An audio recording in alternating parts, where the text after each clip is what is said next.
Let's try and gauge where all this is heading and get some reaction and insight from London-based political analyst Chris Bambury.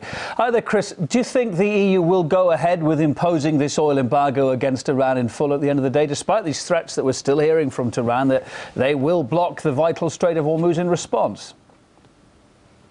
Well, I think the crisis regarding Iran is ratcheting up. We've seen today William Hague say that military action has not been ruled out, and we know that Britain has got plans to join any American attack on Iran. And an oil embargo will be a very serious ratcheting up of the sanctions, which now include financial sanctions. But of course, we've also seen the killing last week of the fourth Iranian nuclear scientist, an assassination carried out in Tehran. There is a dirty covert war being waged inside Iran against the Iranian nuclear program. Not just the killing of the nuclear scientists, but attacks, bombing attacks on bases, killing of military personnel. The Israelis have been prepared to take the credit for these attacks, and I'm sure that Mossad is involved in them. In my mind, there is no question that the Americans must be involved in that.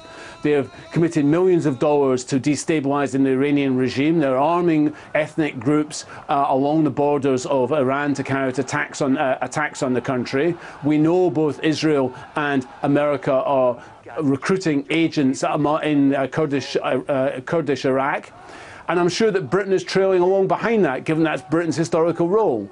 I also have to say that William Hague talk of sanctions and military action today. Britain just this week has been selling more arms, as has America, to Saudi Arabia. Saudi Arabia has 4 times the size of military budget that Iran has. Saudi Arabia is urging both Israel and America to attack Iran. It's an unholy alliance of Saudi and Israel which are prompting this forward. And as a previous correspondent pointed out, it's rich, actually, that the Americans are following behind Saudi, an autocratic state which is responsible for the occupation of Bahrain and the suppression of the democracy movement there. All right, Chris, the politics aside, what would the financial, economic implications be if this did go the full round, the EU did impose that embargo and the strait was closed by Iran? Well, firstly, the markets are very nervous over what the price of oil would happen to the price of oil, and particularly to Brent. Very, very nervous indeed. I think the sanctions themselves are unlikely to affect Iran because Iran has had time to get alternatives in place. And it's also in a situation where it's unlikely both Russia and China will go along with these sanctions. So I think it'll get round the sanctions one way or another. But sanctions have become, as we know, from Yugoslavia and from Iraq, a way of softening up a country in preparation for a military assault by the West. And it's that which I am worried about. Logic says that America should not be involved in 2 full-frontal wars. That's what Obama himself says.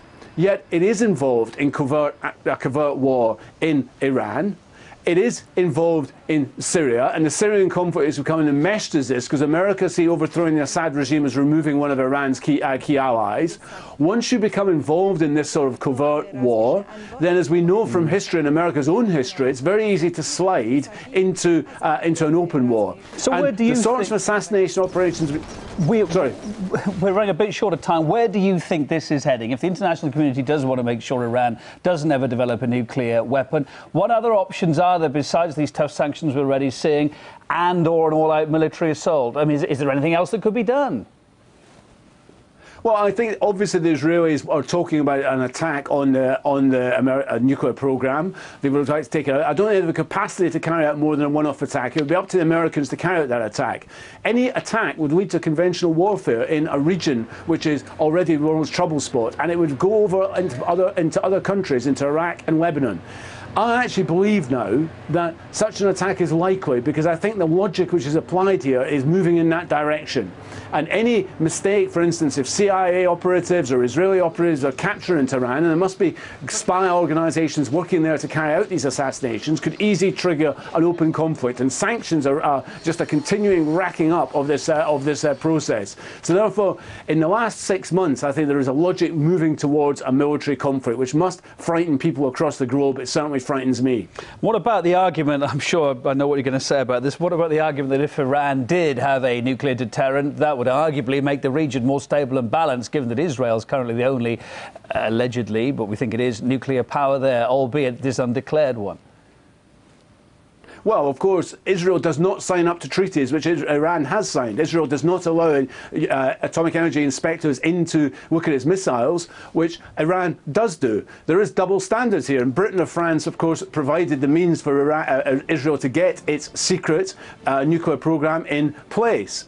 And I think we should remember that, you know, the countries criticising Iran, America, Britain, France and Israel, have got nuclear weapons. Iran doesn't have nuclear weapons. Iran has not carried out any act of aggression against the United States. The United States has carried out an act of aggression against Iran. The overthrow in 1953 of the Mossadegh government, but also in the late 1980s, the shooting down a civilian airliner in which 290 passengers were killed by American forces. There is a history of American intervention against Iran. There's no history of Iranian intervention against America, Iranian military action.